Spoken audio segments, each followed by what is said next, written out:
నువ్వు చెప్పినట్టుగానే చెంచు లక్ష్మి చీర కట్టుకొచ్చింది. చేతులెత్తి దండం పెట్టు. ఒకరా సరే ఈవిడ వదిలే. బాంబే నుంచి ఒక అక్క వచ్చింది, ఆవిడికి దండం పెట్టు. అక్క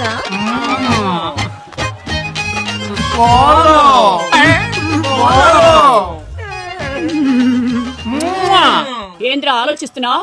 తొందరగా మొక్కో, అవతల మా ఆయన వెయిటింగ్. మీ ఆయన వెయిటింగ్? ఈ రోజు ఫిబ్రవరి 14 కదా, అయితే ఈ రోజు లవర్స్ డే కదా, అయితే లవ్ చేసే పెళ్లి చేసుకున్నాం కదా. లవ్ వస్తున్నాడు. ఒక నిమిషం ఇప్పుడు మీకు చేతి దండం పెడితే సరిపోదు,